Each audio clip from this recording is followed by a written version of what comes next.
Hello दोस्तों, welcome to my YouTube channel. दोस्तों, जैसा कि आपने थंबनेल पर देखा कि आज हम बेसिक मैथ की सीरीज स्टार्ट कर रहे हैं।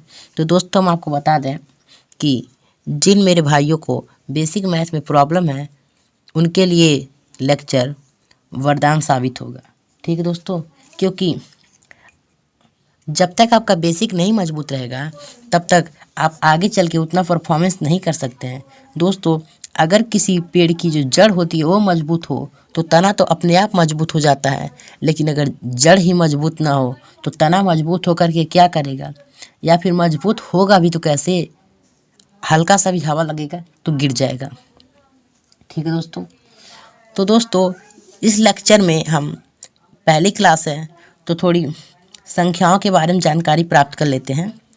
अगले लेक्चर से हम और आगे पढ़ते रहेंगे। इस प्रकार से हम जितने भी हमारे बेसिक मैथ के कॉन्सेप्ट हैं सब क्लियर कर लेंगे। परिमेय संख्याएं ये सब है ना, बहुत ढेर सारे, भिन्न का जोड़ घटाना गुणा भाग, वर्गमूल घनमूल, ये सब चीज़ें हैं।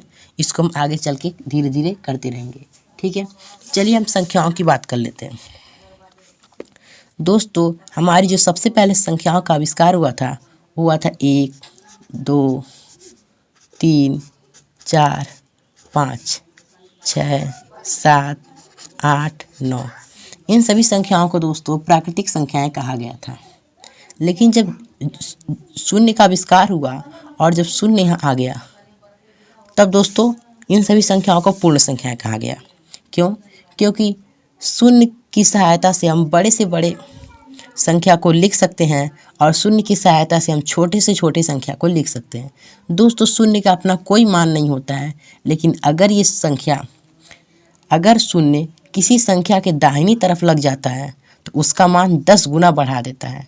ठीक है दोस्तों, मान लीजिए 1 है, अगर शून्य को हम इसके दाहिनी तरफ लगाते हैं तो इसका मान 10 गुना बढ़ जाता है। अगर हम एक और शून्य लगाते हैं तो इसका ही मान 10 का मान 10 गुना बढ़ जाता है। अगर हम एक और शून्य लगा देते हैं तो 100 का मान 10 गुना यानी कि 1000 हो जाता है। ठीक दोस्तों, अब चलिए हम देखते हैं आगे। जब दोस्तों शून्य का आविष्कार हो गया तो संख्याएं पूरी हो गई, वह 0, 1, 2 यानी कि अनंत तक चलती गई। इससे हमारी संख्याएं पूरी हो गई। तो जो संख्याएं 0 से शुरू होती हैं और अनंत तक जाती हैं उन्हें हम पूर्ण संख्याएं कहते हैं, और जो संख्याएं 1 से शुरू होती हैं और अनंत तक जाती हैं उन्हें हम प्राकृतिक संख्याएं कहते हैं। ठीक है दोस्तों, अब दोस्तों एक आती है हमारी सम संख्या और दूसरी आती है हमारी विषम संख्या। तो दोस्तों जो संख्याएं 2 से पूरी तरह विभाजित हो जाती हैं, जैसे मान लीजिए 2, 4, 6, 8, इस प्रकार से अनंत तक, ये हमारी सम संख्याएं होती हैं।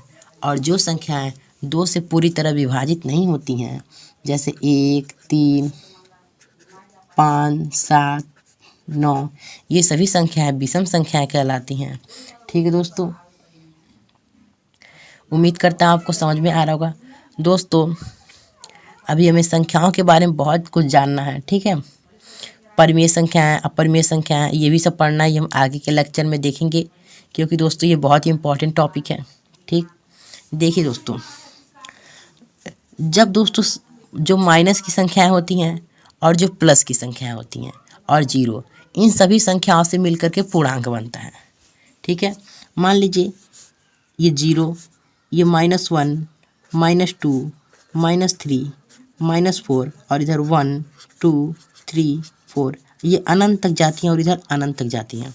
दोस्तों ये जो संख्याएं होती हैं ये हमारा पूर्णांक कहलाती हैं। जैसा कि आपको पता हो सकता है हमारे बहुत भाइयों लोग को ना भी पता हो। चलिए दोस्तों, अब हम थोड़ा बेसिक मैथ के कुछ इम्पॉर्टेंट फैक्ट को देख लेते हैं।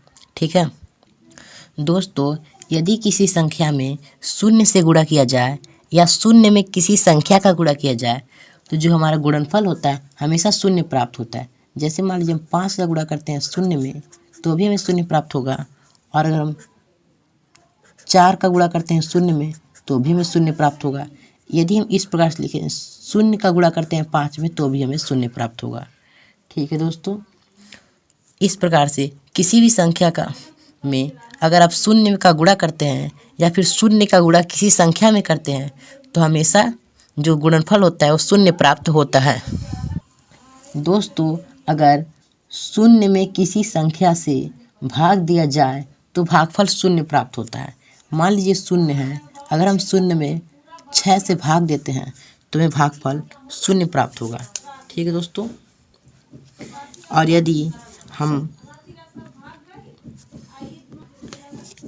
हम किसी संख्या को शून्य से भाग देते हैं, मान लीजिए ये 6 है, इसको शून्य से भाग देते हैं तो जो दोस्तों हमारा भागफल आएगा वो इनडिफाइंड होता है, यानी कि अनंत होता है। ठीक है दोस्तों, चलिए आगे बढ़ते हैं। और दोस्तों अगर किसी संख्या में उसी संख्या से भाग दिया जाए तो हमेशा जो भागफल होता है वह कितना प्राप्त होता है? 1 प्राप्त होता है। यानी मान लीजिए हम 2 का भाग 2 में देते हैं तो 2 1 कम 2, यानी कि हमारा पाएगा 1। अब दोस्तों आप सोचेंगे 1 कैसे आया, तो मान लीजिए हम 5 का भाग देते हैं 5 में, 5 1 कम 5, 5 1 कम 5, आया कितना? 1/1। ठीक, अब 1 का भाग देंगे 1 में तो 1 1 कम 1 ही आएगा। इस प्रकार से हमारा आता है। ठीक है दोस्तों अब चलिए हम कुछ चिन्हों के बारे में जानकारी प्राप्त कर लेते हैं जो हमें जोड़ने, घटाने, गुणा भाग करने में बहुत बार समस्या उत्पन्न करती है। दोस्तों हमेशा धनात्मक संख्याएं जो होती हैं आपस में जुड़ती हैं तो जो चिन्ह होता है वो धनात्मक ही लगता है। यानी कि मान लीजिए अगर 5 + 6 जोड़ा जाए तो देखिए दोस्तों ये दोनों धनात्मक संख्या हैं। जो हम जोड़ेंगे, जो हमारा इसका जोड़ आएगा कितना आएगा? 10, यानी कि +10 आएगा। अगर कोई भी धनात्मक संख्या है आपस में जुड़ती हैं तो जो संख्या प्राप्त होती है वो धनात्मक संख्या प्राप्त होती है। ठीक है। और दोस्तों एक और बात बता दें कि अगर 2 ऋणात्मक संख्या आपस में जुड़ती हैं, मान लीजिए -5 और -3 जब जुड़ती हैं तो जो हमारा इन दोनों को जोड़ने पर जो हमें चिन्ह प्राप्त होता है, देखिए 5 3 8 और -8 प्राप्त होता है। ठीक है दोस्तों, जब भी 2 ऋणात्मक संख्याएं आपस में जुड़ती हैं तो हमें जो चिन्ह प्राप्त होता है वो माइनस का चिन्ह लगता है। ठीक है दोस्तों, चिन्ह क्या लगेगा? माइनस का ही लगेगा। दोस्तों अगर मान लीजिए कोई संख्या इस प्रकार से है 5 - 3, तो दोस्तों जब 5 में से 3 घटाएंगे तो ये आपका आएगा 2। ठीक, लेकिन अगर कोई संख्या इस प्रकार से है 5 - 8, तो अगर आप 5 में से क्या घटाएंगे दोस्तों? आप घटाएंगे 8 में से 5 घटाएंगे तो दोस्तों जो आपका आएगा -3 आएगा। अब आप सोच रहे होंगे कैसे? दोस्तों जब भी हम विपरीत चिन्ह वाले अंकों को जोड़ते हैं, घटाते हैं, तो जो चिन्ह होता है वो अक्सर बड़े वाले का लगता है। यानी कि जब भी जोड़ते हैं, घटाते हैं तो चिन्ह हमेशा बड़े वाले का लगता है। आपने देखा दोस्तों जो प्लस का चिन्ह होता है हमेशा छुपा रहता है, यानी उसको लगाया नहीं जाता। आपने देखा कि हम -3 छोटा है और +5 बड़ा है, इसलिए बड़े वाले का चिन्ह प्लस लगा। और यहाँ पे आपने देखा कि जो 5 है वो छोटा है क्योंकि प्लस का है, और जो 8 है वो बड़ा है, माइनस का है, तो चिन्ह कितने का लगा? माइनस का लगा, यानी कि बड़े वाले का चिन्ह लगता है। दोस्तों जब भी ऋणात्मक संख्याएं जुड़ेंगी, यानी कि मान लीजिए -5 और -2, दोस्तों तो क्या होगा? -7 होगा, क्योंकि जब भी ऋणात्मक संख्याएं जुड़ती हैं तो जो चिन्ह होता है वो माइनस का होता है।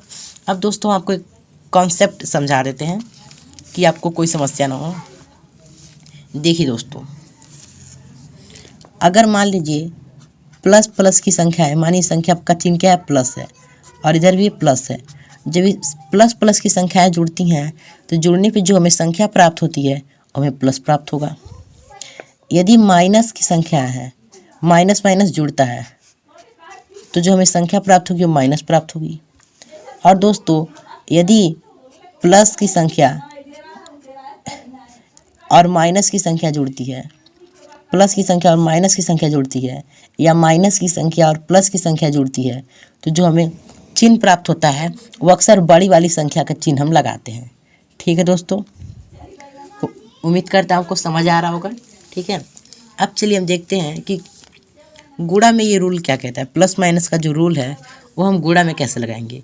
तो दोस्तों एक बात आप ध्यान रखिएगा, जब भी हम गुणा करते हैं, मान लीजिए हम -2 × 6 करते हैं तो कितना होगा? 2 3 6, लेकिन चिन्ह किसका लगेगा? माइनस लगेगा। आप कहेंगे ये छोटा है, नहीं, गुणा में ये नियम दूसरा होता है। और प्लस माइनस में यानी जोड़ घटाने में नियम दूसरा होता है। देखिए, जो गुणा में नियम होता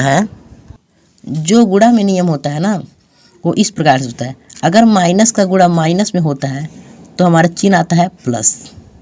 ठीक है दोस्तों, और यदि प्लस का गुणा प्लस में होता है तो जो हमें संख्या प्राप्त होती है उसका चिन्ह क्या होता है, हमारा प्लस ही होता है। लेकिन दोस्तों, जब भी माइनस का गुणा प्लस में करेंगे तो हमें माइनस प्राप्त होगा, या प्लस का गुणा हम माइनस में करेंगे तब भी हमें माइनस प्राप्त होगा, तब भी हमें दोस्तों माइनस ही प्राप्त होगा। ये दोस्तों ये कट गया, मान लीजिए यहाँ लिख देते हैं। ठीक है, देखिए, माइनस माइनस का गुणा प्लस, प्लस प्लस का गुणा प्लस, माइनस प्लस का गुणा माइनस, या प्लस माइनस का गुणा माइनस ही होता है। ठीक दोस्तों, ये बहुत इंपॉर्टेंट है, आप याद कर लीजिएगा, आपके लिए बहुत अच्छा रहेगा। ठीक है दोस्तों, अब चलिए हम देख लेते हैं। आपको गुणे के नियम तो पता चल गया है। मान लीजिए कोई संख्या है 5 गुणे -3, तो क्या प्राप्त होगा, 5 या 15 हो गया। दोस्तों एग्जाम्पल देख लेते हैं। मान लीजिए ये प्लस का माइनस का 5 है का गुणा होता है प्लस के 2 में, तो 5 दूना 10 प्राप्त होता है। अब देखिए चिन्ह क्या होगा, माइनस ही लगेगा। ठीक, अगर मान लीजिए माइनस का 5 गुणे माइनस का 2 का गुणा होता है तो जो चिन्ह होगा वो प्लस होगा। ठीक है, यानी कि देखिए, जब भी प्लस माइनस का गुणा होगा माइनस, या माइनस प्लस का गुणा होगा माइनस, प्लस प्लस का गुणा प्लस, प्लस माइनस का गुणा माइनस। ठीक है दोस्तों, और माइनस माइनस का भी गुणा प्लस होता है। ठीक है दोस्तों, ये आप कॉन्सेप्ट याद रखिएगा, नहीं तो आगे चल के आपको बहुत सारी समस्याएं हो सकती हैं। अब देख लेते हैं हम भाग में क्या नियम अप्लाई होता है। दोस्तों जैसे मान लीजिए भाग में होता क्या है, मान लीजिए 4/5 है। ठीक, इसमें ऊपर नीचे चिन्ह क्या है, प्लस है। और मान लीजिए 1 है -4/5, इसमें क्या है, माइनस है। तो दोस्तों आपको ये ध्यान रखना है दोस्तों, यदि जो अंश और हर का जो चिन्ह है, यानी मान लीजिए इसका भी चिन्ह प्लस है, इसका भी चिन्ह प्लस है, तो दोस्तों हमें हमेशा जो इसका मान प्राप्त होगा वो हमेशा क्या होगा, धनात्मक प्राप्त होगा। और यदि अंश और हर के जो मान होते हैं असमान होते हैं तो हमेशा जो मान प्राप्त होता है वो ऋणात्मक प्राप्त होता है। एग्जाम्पल कर लीजिए, मान लीजिए 20/12। ठीक है, ऊपर नीचे प्लस है, हम काटेंगे, कितने से कटेगा, मान लीजिए 4×5 = 20, 4×3 = 12, यानी कि 5/3। ठीक, ये क्या है, धनात्मक प्राप्त होते हैं। लेकिन दोस्तों अगर मान लीजिए -4/2 हो तो ये क्या होगा, ऋणात्मक प्राप्त होगा। देखिए क्या हुआ, 2 दूना 4, यानी कि -2/1, यानी दोस्तों आपका आएगा कितना, -2।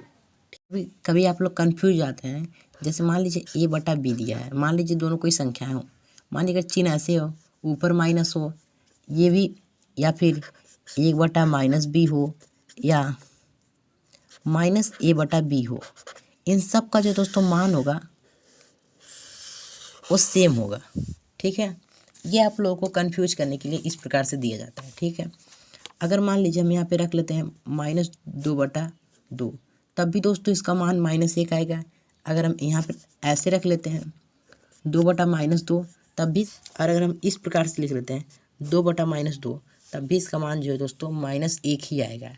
इसलिए आपको कंफ्यूज करने के लिए इस प्रकार से दिया जाता है। ठीक है दोस्तों, उम्मीद करता हूँ आपको समझ आ रहा होगा। दोस्तों देखिए, भिन्न के अंश और हर में जो चिन्ह होते हैं वो समान होते हैं, यानी कि ऊपर भी प्लस नीचे भी प्लस, या फिर ऊपर भी माइनस या फिर नीचे भी माइनस रहेगा। जो चिन्ह समाप्त होते हैं तो जो हमें उसको हल करने पे जो हमें संख्याएं प्राप्त होती हैं उनका जो मान होता है वो धनात्मक होता है। और यदि जो चिन्ह होता है वो असमान होता है तो जो हमें संख्याओं का मान प्राप्त होता है वो हमें ऋणात्मक प्राप्त होता है। ठीक है दोस्तों, उम्मीद करता हूँ आपको समझ में आया होगा। ठीक दोस्तों, मिलते हैं आपसे अगले क्लास में। हमारे चैनल को सब्सक्राइब कर लीजिए, हम आपकी बेसिक मैथ पूरी अच्छी तरह से कंप्लीट करवा देंगे। दोस्तों अगर आप ये बेसिक मैथ की पूरी क्लासेस अच्छी तरह से देख लेते हैं तो आप मैथ में एकदम स्ट्रांग हो जाएंगे, आपको कोई नहीं रोक सकता है। ठीक है दोस्तों, मिलते हैं अगले वीडियो में।